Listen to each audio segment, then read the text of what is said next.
All right. Well, Cassandra. Hi. How's it going? It's going. Yeah, it is. Yep. What does that mean? It's going. I just got out of work. Yeah. Work at school, in preschool. Going to school full time. Mom full time. So I look like this. You know. You look great. Thank you. Thank you. I'm tired though. Second coffee for today. Yeah. Well. But I'm happy to be here. Yeah. Try not to be so awkward. It's a lot. Not at all. I think back to the first time I met you.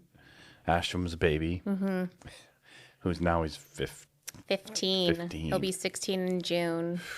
I know. It feels, I can't believe I've been coming here almost 20 years. That's crazy, right? It is pretty crazy. And you didn't really, you didn't. I didn't plan on sticking around. You just needed prayer. You had a little Yeah. surgery coming Yeah, up, and you were yeah. nervous. And, Yeah. and God had other plans. Yeah. But yeah, yeah. pretty amazing. So, but not too long after that. So you started coming to church. You understood the gospel, Mm-hmm. became a Christian, got baptized, all of that. And then, if you can remember, because I obviously was It feels intricately. like so long ago, but then does. like yesterday, you know, so Yeah. it's weird. So you were living in, you still are in an apartment, but it's a different apartment building, and you're obviously you and Ashton, right?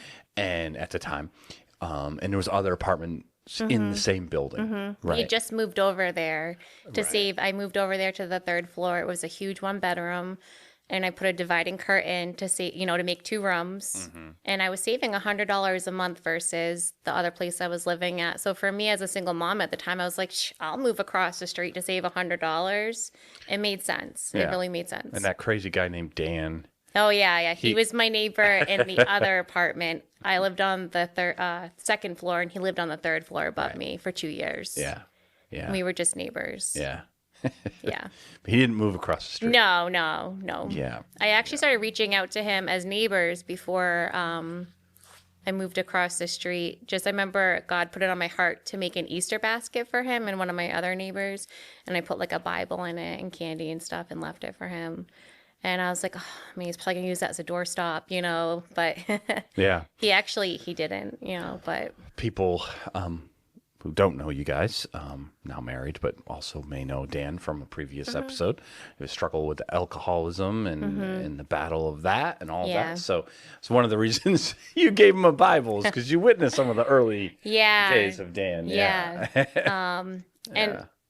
I'm going to say it nicely. Like I told myself that I didn't like him because I was so afraid of getting hurt. Yeah. You had been hurt before. I have been. I Yeah. was a single mom. I actually think of Ashton's biological father as just a sperm donor. I know that sounds so silly, and I praise God for that. But it just turned out, you know, he's like one of the best things that's ever happened to me, Ashton. And, you know, going through an not unwanted, but surprised pregnancy. I wasn't expected, an unexpected pregnancy at 22. It was a lot. A week before I found out I was pregnant, I was walking around saying, offspring aren't my thing, you know. But, you know, it turns out they really are. And I love all my kids. And, you know, it was hard being a single mom. I remember my dad, when I found out I was pregnant, he was like, you need to step it up. Like, he said, man up. That's what he said to me. And I was like, I'm going to do this. Like, we got this. I got this. And the blessing I had was a support system that I had put in place.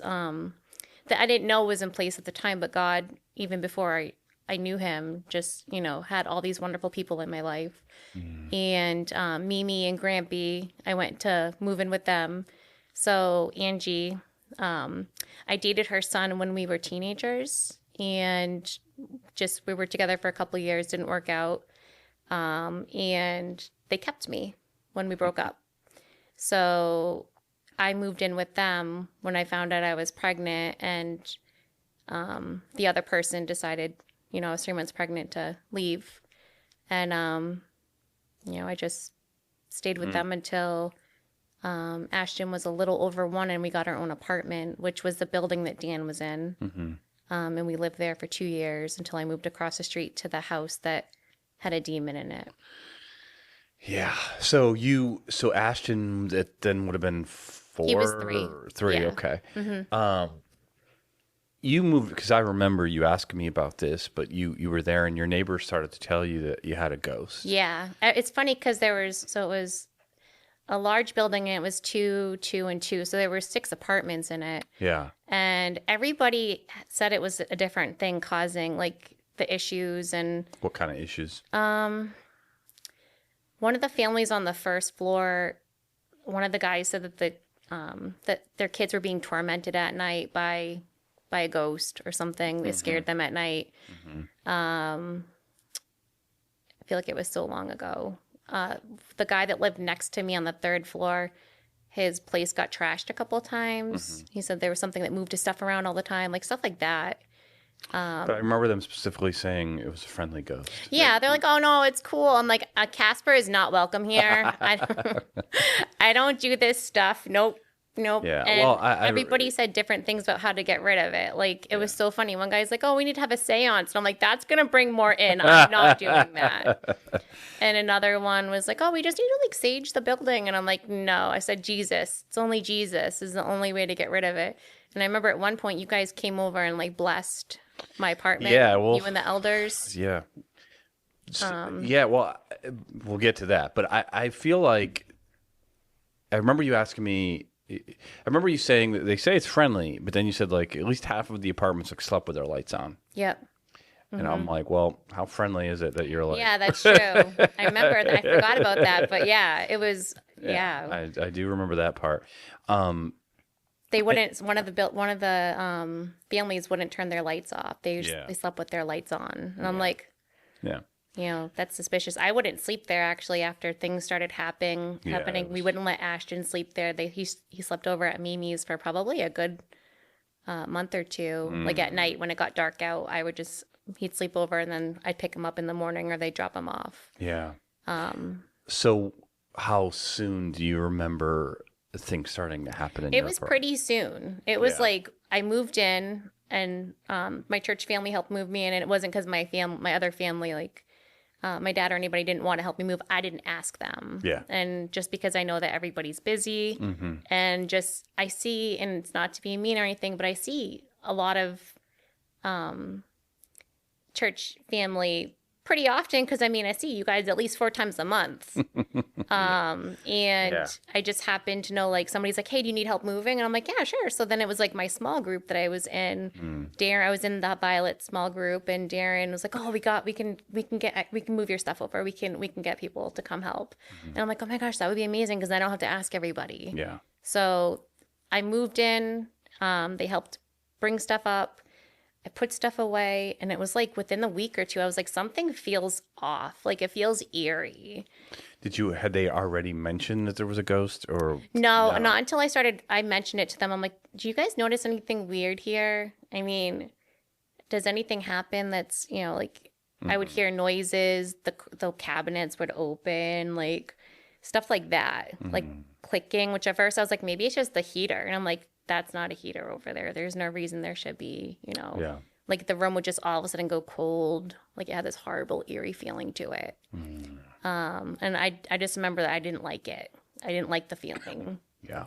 So I knew something was wrong. And that's actually one of the first things that me and Dan started talking about, because I remember just calling him one night and being like, "There's something going on in my building, like blah, blah, blah, blah, blah." Like I just like let it all loose and he was just listening. So then I invited him over. I'm like, "Do you want to come like check it out?" Like, and I just didn't want to be alone. Yeah. I didn't want to be alone there. And it wasn't like I was inviting anybody new for Ashton, because Ashton already knew him as Dan, our neighbor. Yeah. So whenever, like, I always joke around that Ash was like Dan's little wingman. Because whenever Ash saw him in the hallway, he'd be like, "Hi, Dan. Hi, Dan. Hi, do you want to come over and play? You want to come for dinner? You want to come play? Like, come look at my stuff." Like, da-da-da-da-da. And I'm like, "Ashton, we have to go." Like, I'd be pulling him into the room, into our apartment, and Dan would have to go up the stairs to his apartment. But, Yeah. So I had asked him to come. So it wasn't like I was inviting other people around, like, and God kind of just used that whole situation to like allow me to trust somebody, because I had such a wallop. Yeah. And then this whole situation was just, one of the ways that God used. And it just kept getting worse, right? Yeah. Yep. He was over one night, and it was before I brought him to Mimi's. and Ashton was playing in my room, our room, because it was one big room with a curtain. Mm-hmm. And me and Dan were talking, and something just pulled Ash. He was on the bed and just pulled him right across the bed and onto the floor. Yeah, and both you and Dan saw We that. both saw it. And Dan, of course, is not a Christian. He wasn't. I'll tell you, he came back to Jesus so fast after that. He's like, what did you... I was like, yeah, this is the stuff that's been going on. And at one point, too, there was... I remember I was playing on my phone. Ashton was sleeping. I was playing on my... And he actually shared the bed with me. I'm not proud to say that I co-slept with him a lot, but, you know, it was just me and him. And sometimes when Mama wants to sleep and he just wants to sleep next to me, you know... Once me and Dan got married and he moved in, obviously. Sorry, Ash, you had to leave. But it was just, he was asleep next to me. I was playing on my phone. And I felt, you know, the feeling of like a cat we didn't have a cat at the time, but a cat jumping onto the bed. Mm-hmm. It felt like that, but it was hands going up my legs. And both legs. Like it felt like hands, like human hands. And I just remember thinking to myself, what was that? And I just pretended like it didn't happen. I was playing, I don't know, Bejeweled or something silly on my phone. And I was like, I'm just going to ignore that. And I just went ahead and kept playing. And it happened again. And I was like, I just said to myself, oh, Lord, like, what is... And I just turned over on my side and just started praying. And I was like, Jesus, whatever's going on, make it go away, make it go away. And that's when I knew something was seriously wrong with where we were living. And that's when I started reaching out to, like, the other neighbors, like, are you guys experiencing stuff? Because that wasn't normal. Like you'd feel things like pulling at you, like hear things, whispers, like feeling like wind was on you, but there was nobody was there, like stuff like that. And I was like, this is messed up. Yeah, I mean that's a lot of those are the classic things that when people say that, you know, ghosts are inhabiting a place, right? That's typically, and I remember you asking me about that and me telling you there's no such thing as a classic ghost, like a disembodied spirit of a person or anything like that. So usually those things are, you know, they're either in somebody's head when that happens or they're demonic. And the crazy thing is that you had just gone, I don't remember which verse you had just gone over, but you had just talked about the week before, like that Sunday, you were, whatever you were preaching on, you had gone over the words and I was talking about demons. And for me, this was a huge part of my growth as a Christian. It cemented it for me. I'm trying to think of the words to say. But it was the fact to me that every word in the Bible is true, because obviously if Jesus is real, you know, you have heaven, then you have hell, you have demons, you have Satan. So it just opened up the fact that we really are under spiritual warfare, that there's a spiritual attack going on. And it was very eye-opening. So I love Halloween. I've always loved Halloween since I was little, dressing up. And I mean, I work in preschool. Like, come on. I was drinking imaginary coffee today. I'm like, do you want to get me a biscuit and a coffee? Like, you know, that's just how it is. Yeah. But I love pretend. I love having fun. But ever since this happened, even me and Dan say this, he was the same way with, like, he loved Halloween. Since we experienced what we experienced, it's not the same for us. It hits differently. If I remember, you slept over at the church. I did. I actually, on Halloween, I was like, I am not sleeping at my house on Halloween when there's a guest there that's not welcome. I am sleeping over. And it was the old prayer room. Yeah. So I brought my sleeping bag, and just so you know, the train goes across in the middle of the night. It did. Scared the crap out of me. But, you know, I was like, I will sleep here over sleeping there. And I actually wanted to spend that time in prayer too. Like, you know. Well, I remember, in all honesty, I think that's the only time in all my years that I just said, yeah, you can sleep at the church. I was like, Jamie, do you mind if I sleep over? I didn't check with anyone else. I didn't check with anyone else. I didn't call the elders. I didn't do anything. I could have slept over at Mimi's if I wanted to, but I was like, no, I just really want to take this time to, like, focus on the Lord. And especially on, like, you know, it's a holiday.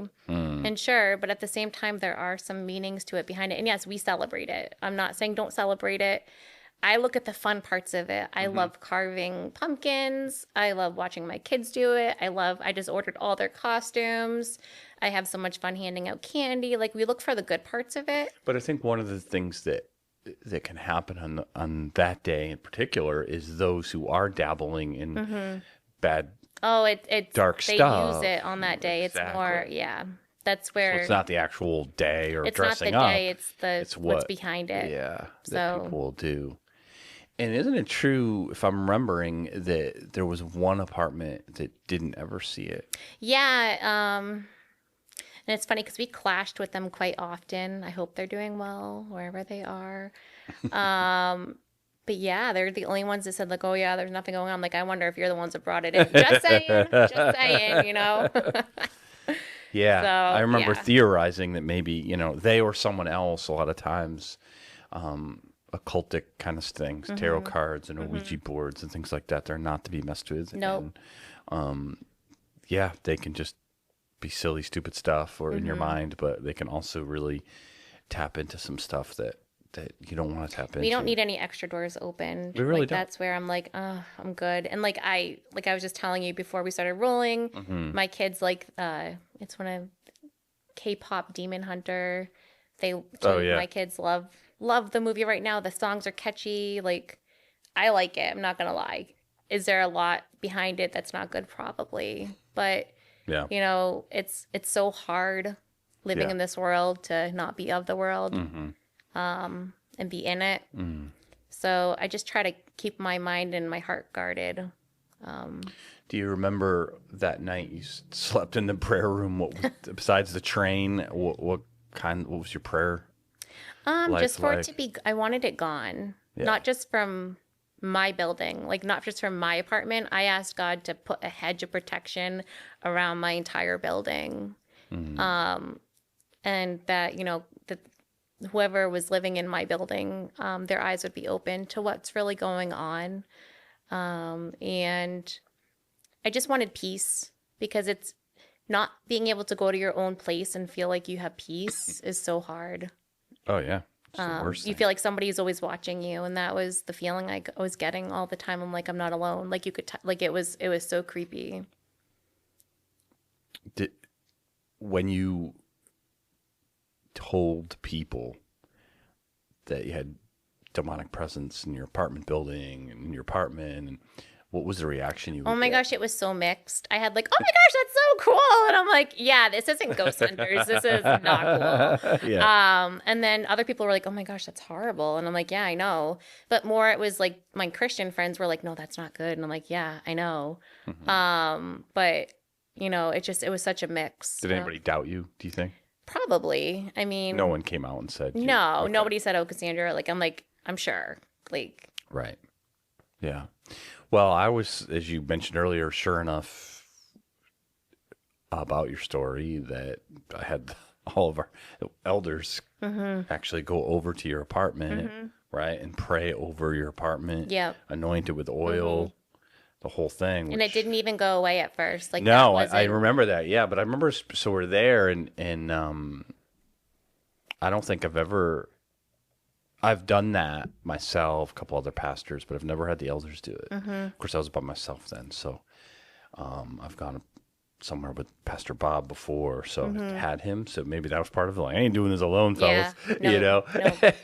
So were you there when we came? I think so. I think Yeah. I might have been. I honestly don't remember. Yeah. I don't. Or I said I left. I might have actually just given you a key or left a key. If I don't remember you being there. I don't so think that's I probably was. why you don't I don't remember think it. I was. Yeah, and we just prayed over it and anointed it, but like you said, it didn't. You came back and it was still there. still Yeah. doing things and bothering you. And, Because I was like, oh God, they're here. Great. Thank you, God. It's going to be gone. I came back and I was like, nope. Okay.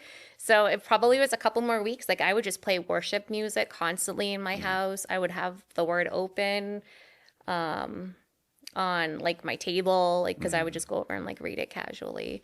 But I wanted it there, like the word's present. God's word is living and active. And I would just pray. Like I just prayed. I just would worship. I would worship. I would pray, and I would just be like, "You're not welcome here. Like in the name of Jesus, you need to go." And then one day it was just gone. So I feel like God was using it to build my faith. I don't. Yeah. I should be like, hallelujah, like, but I don't. Like, it was just, I was like, oh my gosh, like, it felt good.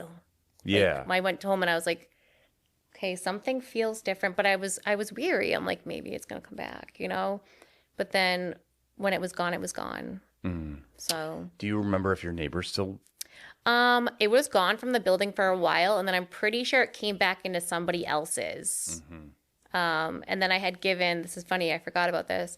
I had given a Bible to one of my other neighbors, and he ended up throwing it in his car and giving it back to me and was like, it's making whatever was in my house angry. I don't remember the whole thing, but I was like, oh, okay, well, you know. Oh. So I guess he thought it was the Bible that was making the things worse in the house, having it in there. And I was like, well, could be. That's what the demon wants you to believe, then sure, you know, but yeah. But I mean, I just left them to their own. Yeah. I just kept living. Yeah. Wow. Yep. So overall, that experience, how long? So that it was there? Just the whole thing from you moving in to when it was gone. So it was probably like August, September, October. It was probably 3 or 4 months that it was there. Yeah. It was way too long, though. I wouldn't wish that on anybody. No. And then you see like shows where people chase them, and I'm like, yeah, no, I'm good with that. No, you shouldn't dabble in anything like that. Mm-hmm. You shouldn't seek it out. That's just crazy. But like I had said, God used all that in like hindsight now. Like he used that time to bring me and Dan together. Mm-hmm. Like I didn't know we'd bond over Casper, but here we are. And you know, eventually we got engaged a few months later, married a few months later, pregnant a few months later, and fast forward, we've been married now 11, going on 12 years. I don't even know. Sorry, Dan, I should know this, but it's been a long day. It's been a long day. We'll edit that out now. Yeah. Pretty sure we just celebrated our 11th in May, so we're going on 12. Yeah. Coming up. Wow. Yep. And Dan came to know Jesus. Yep. Mm-hmm. It was hard for him to deny. Yeah. And like just seeing how God's worked in his life with just Dan and like his walk with Christ, it's pretty amazing. Yeah. I think Dan was one of the first people I ever shared the gospel with, so that was pretty cool too. Didn't know we were going to get married, but like, you know, it's just how he's transformed him in his walk. For it's pretty cool how he's transformed me, how he's transformed us together in our marriage. Yeah, it's been pretty nice. So since then, have you, obviously you mentioned, you know, Halloween's a little bit different. There's more on guard about that stuff. Oh, yeah. But have you had any more experiences like that? Besides the regular, hey, I've been tempted and all that we all battle. But yeah, probably just, I only remember one time I was pregnant with Jake and I had taken a nap. And I remember waking up and it felt like somebody was pushing me. Mm-hmm. And I was like, oh God, it's back. But then it was that one time. And then we were taking a walk. I remember Dan mentioning it. He might not remember this, though. We were taking a walk with the kids. They were a little bit older. Mm-hmm. And we were walking through the place where we used to live. It was like prickly tick. We called it Tick Central. There were like ticks in the back. And we were just trying to find like a path and just explore. And Jacob got pushed from behind. It's like somebody pushed him. And my mind went right to, uh-oh, you know, but thankfully I haven't noticed too much of that. I'm hyper aware to it. Yeah. But I try to just be like, you know what, Jesus, you're in control. Mm-hmm. So you want it gone, it's gone. Yeah, you have experience with that. Yeah. It gives you confidence. Yep. Yeah, you're on edge or on guard. Oh, yeah. Yeah. I don't know if edge is like the right word, but, you know. You probably used to be on edge. Now well, that's why. Now I'm just like, you know what? Yeah. Talk to Jesus. You know, you already know who he is. Go. Let me introduce you. You're not welcome here. Like, that's where I'm at. But Yeah. Wow. Yeah. So when we look back on that, some lessons to be learned. One, don't dabble in it. Nope. I remember playing with the Ouija board when I was little. Do I think it has anything to do with it? Probably not, but I mean, it could. Plus, you think about all, like, I don't know if you guys believe in like soul ties or anything like that, but there's, you mess with it, you're opening portals, you're opening things that you shouldn't be playing with. Yeah. I that type of stuff, it's not worth it. Mm-mm. And yeah, it seems fun. And I like horror movies occasionally, even though I watch them like this, like, but I'm just to actually try to tap to into actually things. see what it could do and how it affects people. Like my mental health wasn't good during that time. No. Just the depression and stuff creeping in. I'm like, I don't like this. It doesn't feel good. Like it was like a dark cloud over you constantly. Mm-hmm. So, yeah. But at the same time, if you do run into it, like as you did, it's lean into the grace of God. Yep. Cast it out in the name of Jesus. That's what anytime I'm like, nope, not today, Satan, go. Nope. Yeah. And worship music, that is something that I can't remember if I advised you to do that or if I think you did. I'm pretty sure you did, and you were like, "Oh yeah, you should listen to." I forget what song it was. Angel of Armies. You recommended that one. Oh yeah, that was probably really popular at that point too. Yeah, and I knew it. I knew that song, so I'm like, Yeah. I'm gonna play that one. I mean, I just played it all.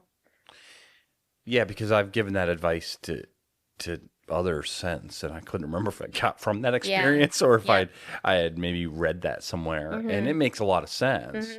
Demonic forces hate. Well, they the don't worship like. of God. They're not gonna like the worship of God, so they're not gonna want to hear it. That and God's word, now. And I remember too. I put His word all over my house. I printed out scripture, and I just like taped it to my walls. Yeah. You'd walk and you just see it like all over the place, and I'm like, nope, this is God's house. You're not welcome here. So yeah, I got an attitude from that, an attitude of gratitude. But yeah, that was the time that I wouldn't want to go through again, but I see why God allowed it. It also gave you and Dan, it seems like you both have a love for worship music and you both have a love for His word. And not that you wouldn't have or didn't already, but it made it extra special. I feel like at this point, like I was a believer for a few years at that point, but it didn't hit the spot that it does now with how special it is. Yeah. So. Yeah, it's like a lot of struggles. We don't choose them and wouldn't choose them again, but God does use them. Yeah, definitely. Yeah. Yep. Whew. So, which brings us to then. We're going to go to the mental illness part. Segue into, Yeah. Well, as you said, you had struggles even during that time, but who wouldn't, And it wasn't even depression or anything. It was just like the feelings of like during the demon stuff, it was more like you didn't feel good. Like you could tell that it was depressing. Like being at home, anxiety was up. It was depressing. I'm like, I don't like this. But I had never experienced depression the way that I did what we're going to talk about next. So how many years later did that come on? So me and Dan got married. I got pregnant with Jake. Found out I was pregnant with him when I slammed my thumb in the car door taking Ashton to kindergarten orientation, and had to go get my finger, they like burned a hole in my nail to release the pressure, but they had to x-ray. So like, oh, is there any chance you could be pregnant? I'm like, oh, no. Yeah, we were pregnant with Jake. So surprise, I was like, this is a great day. I wish we found out other ways, but hey, way to go, Cass. No spatial awareness there. Yeah. And we had Jacob. Then we got pregnant with Livy, and I was so sick with Jacob. So sick. I remember having Jacob. We were in the hospital, and I looked down. I was like, can we just have one more and just be done? He's like, are you crazy? I'm like, no. He's like, you are so sick. I'm like, I know, but I want to have another one too, so that they all have each other. Yeah. I want my kids to have each other. Yeah. Got pregnant with Livy, had her. Everything was great. And at that point too, like Dan was still, with his addiction. I was still dealing with my control issues, which stemmed from Trauma. trying to control what's not controllable. And we had Liv, and then probably a couple months in, she was a couple months old, I started noticing things, and I was like, I don't know, like it felt like things were crawling on me. Yeah. And I was like, oh, something's off. But like I would go down, our basement was creepy, and I go down to the basement because you had to go through the basement to get outside. And I was like, oh my gosh, maybe a spider. Like it felt like things were crawling in my hair. I'm like, maybe a spider landed on me. So I would go and actually check. And I remember going over to Haley Violet's house. Hi, Haley. To see if she could check to see if I had lice, because I remember feeling things crawling. And I'm like, can you just make sure, like I was around somebody that had lice, like I know it's totally possible. And she's like, no, you're clean. Like she checked me, and I was like, okay, but I'm like feeling things, and it like felt like things were like crawling up my legs and stuff. And I'm like, okay. So Livy was almost 3 months old, and I don't even know where to start. I thought I was fine. I guess it was postpartum psychosis, postpartum depression. I thought I was nailing it. I'm like, I'm taking 3 kids, 2 under 2 to Walmart by myself, shopping. Like I felt great. Well, yeah, it wasn't. Livy was in the NICU for when she was born for a week, 8 days, because she was 6 weeks early.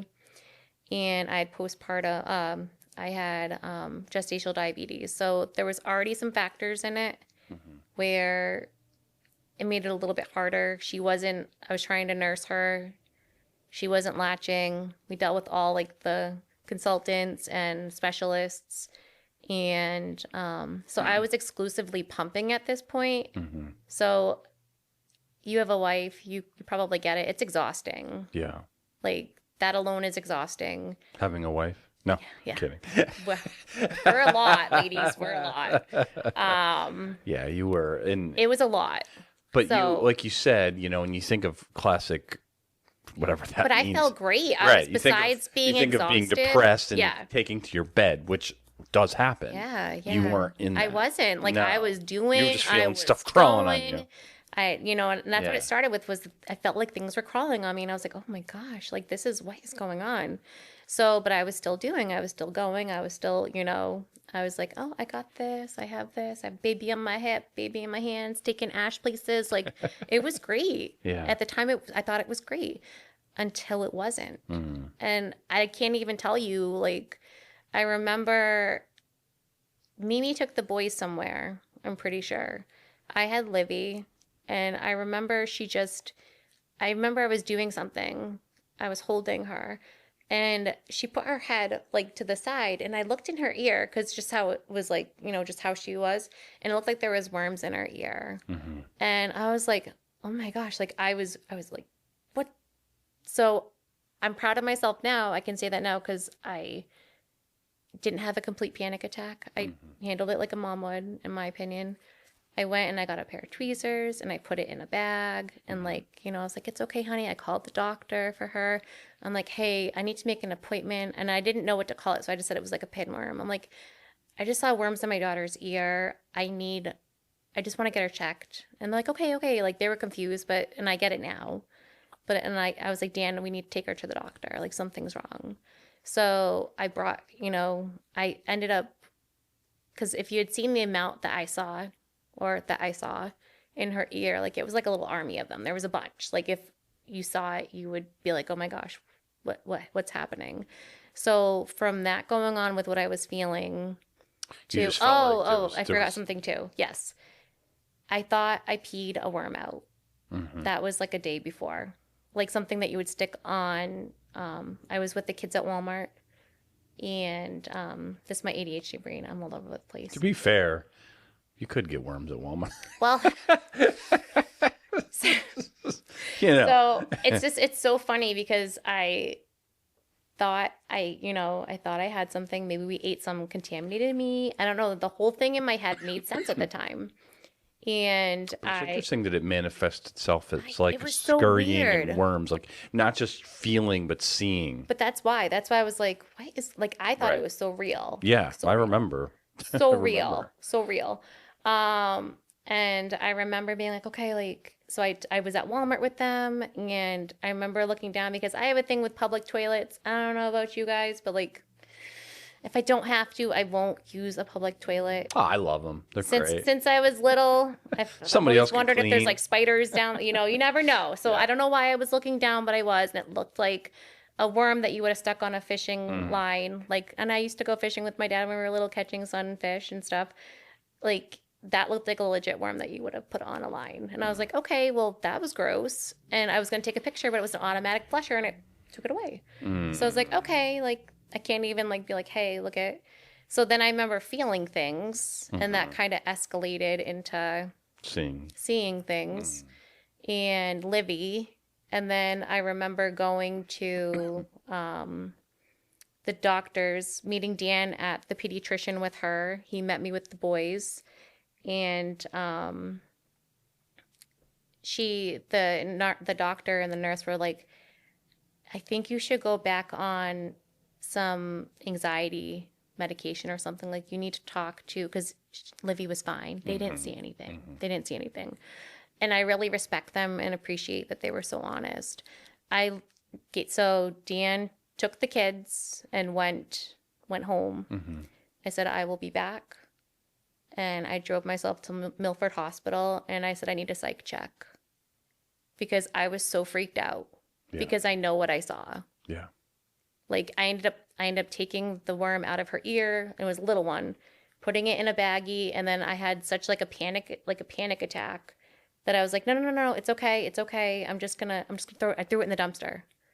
And it sounds crazy now, but I'm like, if there's so many in her ear, I'm not carrying this thing around with me, but I should have.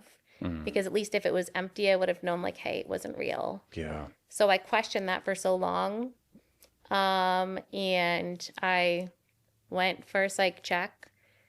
They said I was fine. I explained what happened. I contacted my OBGYN right away and said, hey, I need you to make a prescription for anxiety, depression meds. They said, we're calling it right over. I explained what happened. And I went home. I think Mimi came to get the kids because I said, I need to sleep. Like, I'm pretty sure this was like September 30th. I said, I need to sleep. I'm not sleeping. Maybe it's because I'm not sleeping. I was like, maybe that's what's going on. Yeah. But I thought I was sleeping. So I'm like, maybe I just really need some sleep. Dan went to work, and Mimi took the kids. And then I just remember, I don't know if it was just at this point like a psychotic episode, but I just started like, I was like, oh my gosh, I'm infested. I took a shower, and I was just scrubbing myself. I'm like, they're all in me. I can't get them out of me. Like, it was so scary. And then I just started like, I was like, oh my gosh, if we ate meat and it splattered in the kitchen, the whole place is contaminated. I started just I remember just wiping the walls with bleach. Like, and I just started throwing things out. Like, I'm like the cutting board that was touched. My makeup. Oh my gosh, as a lady that, a younger lady that liked my makeup. Like, I was like, I don't really wear it now because I'm too tired. But I just remember thinking, oh my gosh, I put it on my face. If there had gotten to be them, if they're in there, if there's eggs, like, they're all my stuff has stuff in it. It's contaminated. And I just threw it all in the trash. Like, and I was like, no. And I just remember throwing things away. Dan came home, and there was a giant trash bag of just stuff. Like, I just cleaned everything. And I'm pretty sure I remember him saying too, because I like just random things, like I was just wiping and I was like, oh, I touched it, now it's contaminated, and I would throw it in the thing of bleach. I'm like, and that I touched that, now that's all contaminated. Like, I was like, I can't touch anything. Like, I was having a manic episode. Now, on hindsight, because today is 9 years from the date, like 9 years ago today, I tried to kill myself. So look at how far God's brought me. But at the same time, I can see now what was going on. Then I didn't know what was going on. Like my heart was racing. And I just remember saying like, Cassandra, you just need to go lay down. Just lay down. Just go lay down and take a nap. You'll be fine. You'll be fine. And when I had gone to, at one point I had gone back and forth to the ER. I don't remember. It was within like a few days of each other. I just kept going. So I'm like, something's wrong with me. Something's wrong with me. And one of the ladies said that I was delusional. And as a mom, that terrified me because I'm like, how can I take care of my kids and how can I take care of myself if I have this mental illness? Like I felt like such a burden. So when everything hit me, like Dan had come home, I had woken up in the middle of the night. He had gone to sleep because he worked late shifts. I just like lost it. I'm like, I don't want to be a burden to my family. Like if I'm seeing worms, if I'm feeling like things are eating me alive, like I don't want to do this. Yeah. I didn't put my faith in God. I didn't put my faith in Christ. I just didn't want to be here. So I just took handfuls of ibuprofen and just started putting them in my mouth. And then I just laid down. And that's the last thing I remember. Next thing I know, I'm in an ambulance. And Dan had found me in the kitchen and I had written a note saying, I'm sorry. I'm sorry. I can't do this. Like, I didn't want to be here. Yeah. So, and I know like in the commandments, it said, thou shalt not murder. So that hit hard for me too later on because that means that's a period at the end of that. That means that includes yourself. Yep. You can't do that. That is wrong. And as somebody that's, recovering from, like today I'm 9 in my mind. I'm like, yeah, Cassandra, you're 9 again because I got 9 more years that I tried to take away from myself. And your kids. So, and my your kids husband, and my your husband. Friends and your family. And I remember he was so angry, like, because he was so hurt. Like, I just remember that he was crying. So what, during that time when you tried to take your own life, what was your prayer life like? What was your, it was, it was there. Yeah. So, and I knew my relationship with God was great. I knew I believe in Jesus, like, but when you're dealing with something that is out of your control, and that's something I've struggled with my whole life is like being out of control. Like, I don't like to be out of control. I like feeling like I'm in control. Yeah. I don't like surprises unless like it's, well, no, not even a puppy. I don't want to pick up dog poop, but like we were talking about that the other day with Dan. That's why I'm laughing. But Please don't do that. I don't, unless it's like, yeah, you get a free coffee. Like I don't like surprises because I don't like the unknown. And for me, that was, how am I going to get through this mental illness? Like, how am I going to function? Yeah. So it was so unexpected. It came on so fast. And dealing with the media now, you can see too, like, I don't know if you guys remember the story of, and it's relevant because there's the lady that had postpartum psychosis and took her children's life. That happened a couple of years ago. When that happened, and it's been 9 years for me. When that happened, it hit me hard because I was like, wow, that could have been me. Like, I made it out. I made it to the other side, praise God. Yeah. Not everybody does. Yeah. So, and it was everything that was going on was so real to me that it was freaky. So what happens? You wake up, you're in a hospital. I'm in a hospital, my husband's crying. Now I realize, oh crap, like, look what I did. And I felt so guilty, because then I was coming out of like my manic episode. So then I'm like, oh, not to swear, but I was like, oh, yeah, like, look at what I have to do now. Like, now I'm stuck in a hospital, and I get it. Like, timeout, Cass, like, that was wrong. I know, I get it. I needed to be there. Yeah. But at the same time, it was just, I was like, okay, I need help. Like, but then I'm separated from my babies. And I think that was the hardest part. Because Livy was only 3 months old. She was my little sugar, like my little baby. And then Jake was 1, and Ash was 5, or I think he was kindergarten 5. So I mean, they were still little, and now I'm without them. So it was really hard for me as a mom to be like, wow, you just really messed up. But at the same time, looking back at it now, like, I didn't mess up. I needed help, and I should have asked sooner. But I didn't know what was going on. If I remember correctly, so in the hospital, you came to visit me because I asked you to. Yeah. I'm pretty sure I reached out. Yeah, I remember visiting you. But in the hospital, you were still feeling the crawling. Yep. So it was very difficult. Yep. You kind of wanted, it was like a war. You're like, everybody who I should trust is telling me this isn't real, but everything about it seems real. Yep.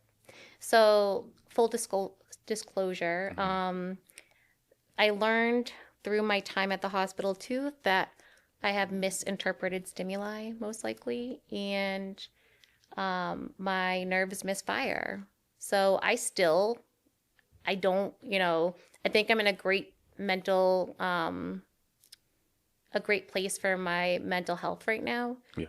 But I still feel like things crawl on me sometimes, but it's my nerves. I have issues with my nerves now. It might not go away. I don't know who was it that said they have a thorn in their side? Was it Peter? Paul. Yeah. Paul. Yeah. I'm Paul. That's something that I might have to deal with until the day I see Jesus. I have a worm in my flesh, and I have to pray. Right? Yeah. So I just pretend it's not there. I'm not hurting anybody. I'm not hurting myself. It's just something. It's nerve. Like if you have like sciatic nerve, that's the only way I can explain it, how you feel like you have that sharp pain, except for me, it feels sometimes, not all the time, like things are crawling on me. So I've just learned to not think about it. And when I go to prayer quite often actually now because of it. Yeah. Yeah. Yeah. So when you're in the hospital, what was your faith like then? At first I did the whole why me in my head. I'm like, God, why am I here? I shouldn't be here. I don't need to be here. And then I was like, yes, I do need to be here. I think my faith grew while I was in there. But I'm not going to lie, for a part of it, it was very, I felt like I was alone. I know he doesn't leave us or forsake us, but I really felt alone. So, and it was hard. I don't like being trapped. And, how long were you there? I was there for 6 weeks. 3 weeks at one hospital, and then I transferred to another hospital to be closer to my kids so I could see them more, which I didn't see them more because just how the hours worked there. Yeah. Because I was in Boston, which Dan would drive with the kids, and I got to see them once in a while. But it was very, my dad would drive a couple times a week from, he would leave work in Framingham and come see me. So that was nice. And my friends would come visit me when they could. And friends from church came to see me. I was giving Bibles out to other patients. I remember that. Yeah. I led a Bible study. Like, I'm here, girl. Let's do it. But a few days in, I was like, I'm so bored. I did all the arts and crafts I could do. I think I even made a fish for you. I was like, what type of fish do you want? Like, I was taking orders. I remember that now. They don't let you have certain things in your room. But they made an exception for me because I was making bracelets. And I think I gave them out a couple of years later at VBS. I think I made 100 bracelets during my time at Tufts. And I was like, hey, guys, everybody gets a bracelet after VBS. Like, yeah. What was the Bible study like? It was good. There was I think there was like 5 people that came one night. One kid came to Christ. I'm calling him a kid. I think he was 19. I don't remember his name. I hope he's doing well. He's like, I want Jesus in my life, It was interesting. It's not like the movies. You see the movies about the psych wards. Like, it's not like that. It's just a hospital. It's just people that are hurting. They're just normal people. I did witness some things that I wish I didn't. One of them, a guy drank his own pee. I don't know what happened. I don't know. I just felt horrible for the situation. I just didn't want to be there. Another one, there was a girl that cut herself. Like, there was people there for different reasons. Another one, a guy with anxiety that was there. He had severe anxiety. There were so many different reasons why people were there, but they're just people that just, needed some help. And then when I moved to another hospital, there was a fight between two guys, and one guy bit another guy's finger off. It was crazy. I was like, this is not, I don't want to be here. Yeah. So it was, yeah. Wow. So then from there, do you get to just go home or? No, so it was 6 weeks. And then, well, I did get to go home, but I thought it would go back to normal. It didn't go back to normal. I wasn't allowed, which I understand why. We put measurements in place to protect the children, to protect me, to make sure that, that I was doing good. I wasn't allowed alone with the children. If Dan was home, I could be there. The kids could be there. If Dan wasn't home or there wasn't another adult, I could not be alone with them. And I mean, I respect that now. I get that. I understand why. Still really hard. They actually, Papu and Grandma, Dan's dad, and bonus mom paid for a babysitter to come help out on certain days, and she would watch the kids. And I was so angry at first. Like, I was like, I can't even be alone with my kids. Let this person gets to come. And she was amazing. I hope she's doing well. She was an amazing person. I was like, this person gets to come and she gets paid to watch my kids. Like, yeah. Like, I was so bitter. I think I was so bitter at first. And I shouldn't say that, but I was. No, you. I was like, God, why is this happening? I was a stay-at-home mom that couldn't stay at home with my own children. Like, I had no purpose. I feel like that was, and I know that sounds so bad, but that was like, that was so hard for me. I'm like, and having people not believe me too at first with like what happened. I'm like, I'm telling the truth. This is what's going on. And then it's like, no, Cassandra, like, you're delusional. It's not real. Like, that was so hard for me. Yeah. And I guess I could say it was a very humbling experience. The whole thing was very humbling. Yeah. I think I was really humbled too, because they at one of the hospitals when I was there, I think it was like 4 weeks in, one of the people confused me with another patient who had a one-on-one, so they had to be followed wherever they went, and I had to get up in the middle of the night to go to the bathroom, and they had to let you in, and like, she watched me while I was peeing, and afterwards she's like, oh my gosh, I'm sorry, I thought you were somebody else that I had to be with you. I'm like, oh girl, it's fine. I said, my kids always watch me while I'm peeing anyways, so I miss their company, so don't even worry about it, honey, don't even worry about it. But it was just like that type of situation. Like, and when I finally got to like use a razor to like shave, they had to stay there and watch. Like, and I was like, oh, it's okay. I felt like Chewbacca. I'm fine with this. I needed this. It's okay. Yeah. But it was different. Like, life didn't just go back. I went home and I was hit with heavy depression because I couldn't go back to what I was doing. And I was on heavy antipsychotic medication. It made me twitch, like, it made me sleep. I was sleeping 18 hours a day. Yeah. It was horrible. I wasn't changing my clothes, and I love showers. That's my thing. Like, I'll take 3 showers a day if I can. Like, I love it. I love taking showers. I wasn't showering because when you have depression, like, you wake up and you have no energy. Like, there was nothing left. I had nothing to give. I was already on empty. I already had negative energy when I woke up. I was like, this isn't good. Like, I can't even function. And then I'm sleeping 18 hours a day. It felt like my whole body was like encased in cement. I couldn't move. I physically could not move. I'm like, this is horrible. Like, you feel like you're walking around with a dark cloud over you. What do you do? So that went on for probably a good year. Like, I had to choose between waking up and doing something or, taking a shower. And I would try to just do what I could do before I had to lay back down. Like, it was so bad. I think I showed up to church the couple times I did with in pajamas. I didn't even care. But in my mind, I was prioritizing that I would rather go to church and make it to church and use that energy to try to focus on the word than changing and not making it. So it's amazing to me that through all of that, you really still kept your eyes. You certainly tried to keep your eyes on. Well, who else? Where would I go, Jamie? He's the only one there. Yeah. Like everything else is fleeting. So, I mean, at the same time, it made me realize that this is it. So I was like, Jesus, you're the only one that can take this from me. You're the only one that can get me out of this depression. And I mean, I'm a fighter. I clawed my way out of it by his grace. And I still fight to make sure that I'm not going back in. Because especially when winter comes, I am not, I don't like it. Like the other day, I was like, wow, I'm sleeping a lot again. Not 18 hours. Like I come home, I work in preschool. I'm exhausted. Yeah. I come home and I'm like, oh, I could take a nap.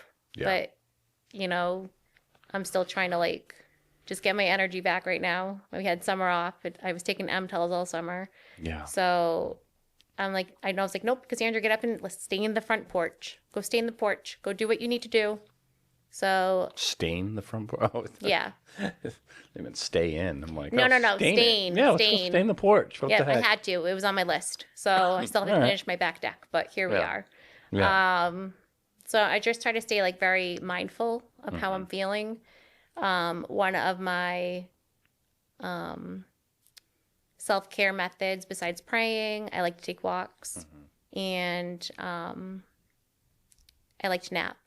Like little naps. Right. So, and my whole circle, my close circle, my dad, Mimi, Grampy, Dan, they know like my mental health. I check in frequently, even now, and it's been 9 years because I want to make sure that, that I'm where I'm supposed to be. I was on the antipsychotics for a year. I'm not on anything. I'm good. But at the same time, it makes you question, like, for those that aren't able to come off medication, how do you move on, Also, just hearing your story, how do people deal with these things, A, without the Lord, B, without a church family? Yep. Because you relied heavily... Oh, yeah. A, and far distant B. Yeah. Throughout it. I mean, the church was amazing. I remember they made meals, I think, at one point for Dan while I was in the hospital. They're fabulous. My family alone with the support had been wonderful. I'm just grateful because I know that not everybody has the support system that I had. So if you're going through something, find your village. Doesn't matter who it is. And if you don't have anybody, ask, I don't know you, but I want you to be okay. Yeah. So, it's a thing. It's okay to not be okay. I learned that while I was in the hospital. Because I'm the person that would be like, oh, no, it's good. It's fine. It's fine. I'm fine. We're fine. Like the whole world is burning down. I'm like, oh, it's fine. Yeah, right. No, but it's not. And it's okay. It's okay. Right now, all my ducks are in a row. I hope they're like that for a long time. But at the same time, Do you ever make any connection between the demonic stuff and the mental health stuff? I don't think they're related. Yeah. I actually feel like maybe Satan was using that to make me question my sanity later on. I was like, well, I know what I experienced there, and because Dan experienced it too, I know that it was real. Yeah. But that was hard. And your neighbors as well. Yeah, that was hard. That was a lot. So. Yeah. But I think I would have rather dealt with that and dealt with Casper than dealt with the psych ward and all that. And because Livy, I didn't hold her or touch her until she turned 1. She was 3 months old when I went in.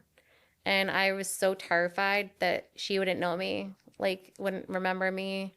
Oh, girl, she knows me. She knows me big time. Like, mom, mom, mom, mom, mom, mom, mom, even now. But I remember she was a little, I think she was almost 1. And Dan was asleep, and she woke up in the middle of the night, and she was like, Mama. Like, she just said, because she was crying. And I woke up, and I stood by the crib. I was terrified. I'm like, I don't want to hurt my children because of what they had said. I didn't want to, I was so scared. Yeah. Even though I knew I was fine, it played games with me. I'm like, I'm terrified. I don't want. That's part of the psychosis, though, right? Like, you're gonna. But think it was you're fine. gone. It was gone Yeah. then. But I was just like, you could think, well, what if it isn't gone? Well, that's why. Yeah. Like, they destroyed like tub time for me after, because everything that happened, and that woman that later on, a long time ago, Andrea Yates, she had drowned her children. I was terrified. I was like, oh my gosh, what? I feel amazing, but what if, well, I didn't feel amazing, but I'm like, I feel fine, but what if I do something? I would never forgive myself. Like, I felt horrible to the point where I was like, if I just stay away from them, if I don't go near them, then I can't hurt them. Like, and God had to put on my heart that it's okay, Cassandra. It's okay. Like, you're okay. Yeah. But even then, I mean, it was like, I wouldn't want to hurt my children. So, I mean, I love kids, even the spicy ones, But yeah, that was really hard.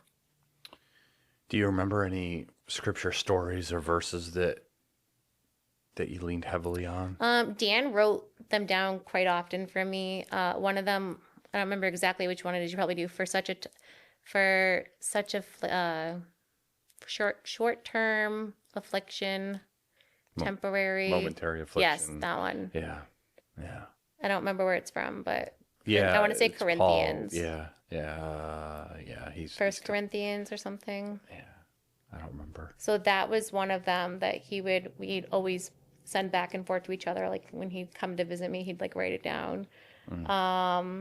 And then the other one, which I've always just clung to, is Exodus 14:14.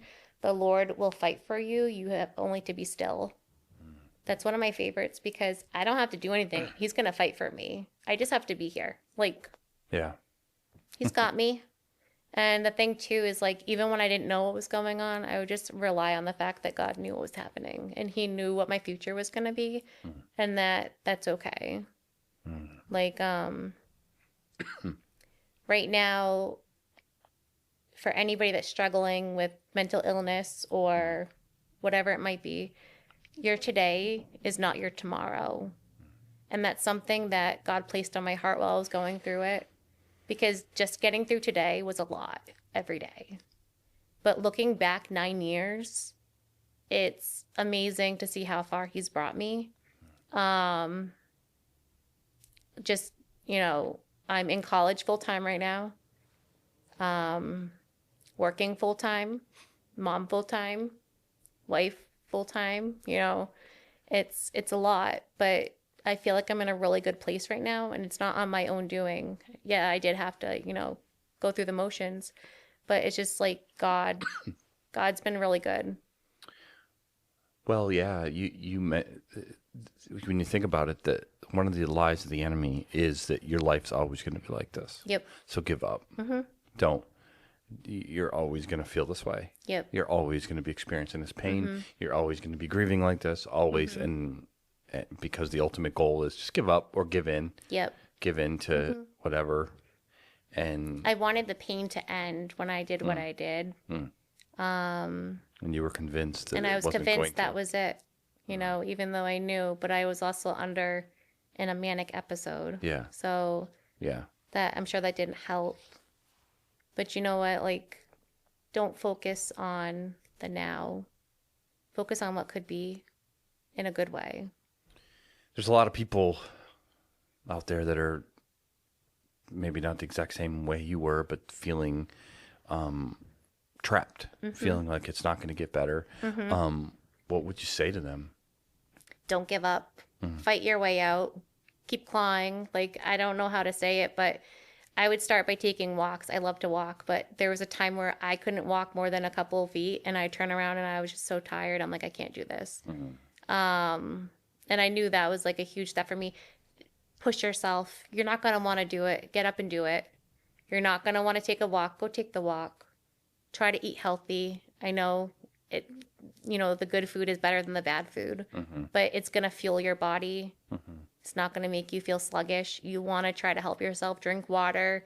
Just get moving. You're not going to want to move, but you have to. Yeah. Like, you have to pretend that you're fighting for your life, because you are. You have to get out of the depression, and you're the only one that can start with doing it.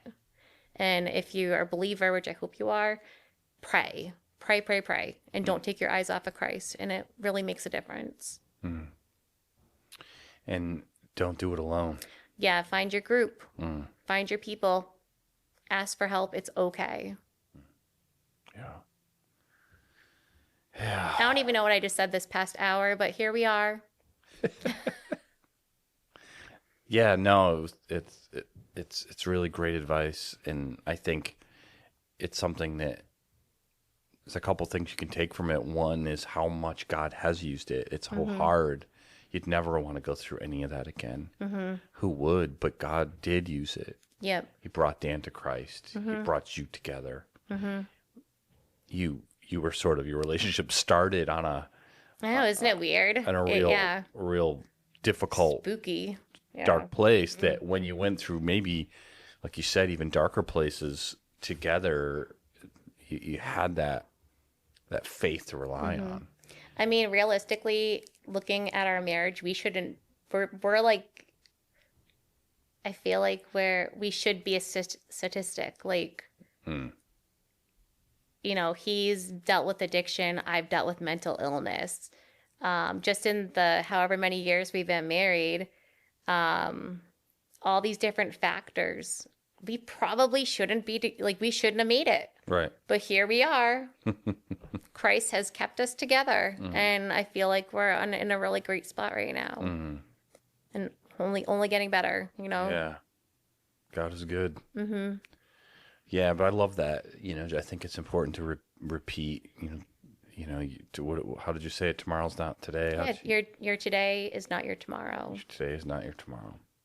And that's really, really important. If you asked me right now that I would be, at my job for 3 years, going to school to be a lead teacher, I've been like, no way. And it's just funny. It's not even so allowed funny. to be with my kids. Right? Yeah.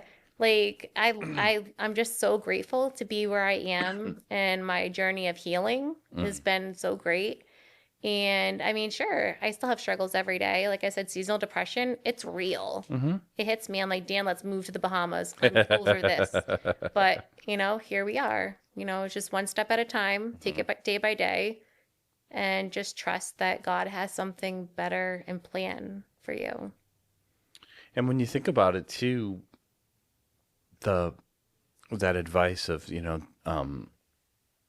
not to not assume tomorrow is going to be like today, also works in the opposite to what you were talking about. If you are in a good season, don't take it for granted. Oh, yeah. I'm not saying get ready, here comes the demon, or the worms or anything else. But something's coming, and life is like that. And we can just be like, so take for granted what is so good right now, that we're like looking ahead. It's true. It's funny you said that, because there isn't more than like when I get a head cold and I notice like I can't breathe out of my nose. And I'm like, I take my nose for granted every day that I could breathe out of it, and all of a sudden you don't have it. And it's like, man, that's an organ I should really think about and think. So, yeah. Yeah. But it's so, because, if you're watching this podcast, you could be going through something really hard. And I think there's so much to take out of this is you got to surround yourself with people. And sense of humor, that helps so much. I'm not even kidding. I've always had that. God's given me. Thankfully, because I probably joked throughout the whole thing. Gosh. God gave me a great sense of humor. Anytime it's not appropriate, that's my sin nature. But it's, yeah. Like, it's funny because I remember even in the hospital, I'm like, okay, this could be worse. I remember sitting there saying this could be worse, sitting by myself in the room by myself. And I'm like, this could be worse. This could be worse. How could this be worse? And I'm like, could be spiders. I could think I was infested with spiders. That would be terrifying. Spiders are worse than worms. I hate spiders. I'm like, I have nothing against worms. Nothing against, I don't even know why, but it's one of those things that I'm like. Fishing as a kid, the worms were getting That's their actually revenge. funny. That's what I was thinking. I'm like, was it because I didn't like putting them on the hook. I'm not going to lie. I did not like putting them on the hook. I said, did I eat too many gummy worms as a kid? I don't know. What is going on here? Like, I really thought about that stuff. I'm like, what? God, what are you doing? Why is this happening? Did I not, when I'm not strong enough believer, what's going on? Yeah. I have faith. Get me out of here. Yeah, so that goes without saying. People who are feeling anyway or like that and aren't going to church or aren't seeking God like you need to. You're not going to do this using, I really appreciate you sharing the practical coping, like walking and getting up, those showering, and those are very important, but ultimately it's your faith. Yeah. If I didn't have God, I honestly don't know where I'd be right now. I mean, I don't think I'd be here. No. And it's pretty amazing that because of the demonic stuff, you meet Dan, you marry Dan. He's stuck with me, baby. So he comes to Christ, and he ends up, a long time later, delivered from the horrible addiction he was already clearly suffering, which is why he made him a care package to begin with. But then he's the one that finds you when you try to kill yourself. And granted, of course, it makes sense. It's not like it was some weird coincidence. He's your husband and he came home. But who knows? Maybe is it postpartum? Maybe. So, but who knows? You could have married someone else. You could have been in that situation. And it's funny because I was really reflecting today. I'm like, what is Jamie going to talk to me on this podcast about? Like, I was nervous because I'm like, putting myself out here. It's a lot. It's awkward. I'm not going to lie. But I was thinking about the fact that, God chose and created Dan and me for each other. And we're like, we always say we're like imperfectly perfect for each other because we fit marriage, so well together. Everything, like, we complement each other. It really... I'm just really grateful for him. Really grateful for us being able to worship together when we go and like do our concerts together and stuff. But just for seeing the worst sides of each other and still loving each other, like that's huge. When I led you through those vows, you just well, Jamie, if I just what we were talking about, like better or for worse, like. It's like a head cold. We both. It's funny because we both can't, and we always crack up. I'm like, we can't give up on each other on the same day. You know what I mean? Like, I don't know if that makes sense, but like, there's days where we've seen the worst so far, and I hope it never gets worse than what we've gone through. But I'm just grateful. For how far God's brought us. On our own walks and together. But yeah, me too. Me too. Yep. Well, I have no doubt your story will be helpful to many. So thank you so much for putting yourself out there, being awkward, and it is. It's very awkward, and I hope it was great for all of you. Don't worry about them. Right. Yeah. Now, I think it like I've mentioned a few times, the mental health struggle is so real out there. It always has been, but it's worse and worse in this world. Nobody wants to talk about it, though. That's the thing. Yeah, they just want to throw meds at it, which sometimes you need, but there's just so much more to it. Yeah. And some of the medication's not good, though. No. And I'm not going in the wrong direction with this, but like some of the medication I was on, it was so bad. Like, I was drooling. I remember Dan went to a psychiatrist appointment with me with a therapy, like a dual. Like, he came with me to a few of them. And I remember him talking to the psychiatrist, and he's like, look at my wife. Like, the lights were on, but nobody was home. Like, I literally was like, that. Yeah, I remember that. Like, I was just drooling on myself. You're at a point where it's like, all right, well, we want to keep you from killing yourself. Yeah. Or killing somebody, your kids or something. But being a drooling zombie, Yeah. that can't be a I had to permanent choose. solution. I'm like, you know what? I want to be functioning for my family. I want to be functioning for myself. Yeah. And I did. I worked with my doctors. So work with your doctors. I'm not saying don't. But advocate for yourself. Yeah, but make sure that you're listening to your body, listening, taking your family's input, and working with your doctors. And, you know, there's hope. Yeah. Like, you'll make it to the other side. Just don't give up. Amen. So, and ask for help. It's okay. Yeah.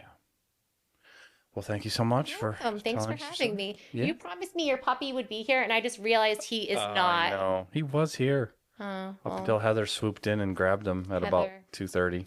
Usually comes Should've and left him. sleeps right on this rug. I just realized that. I'm like, S- promise me a puppy. next time. Bring him to church on Sunday. Yeah, next time we'll. Okay. All right. Thank you. You're welcome. And cut.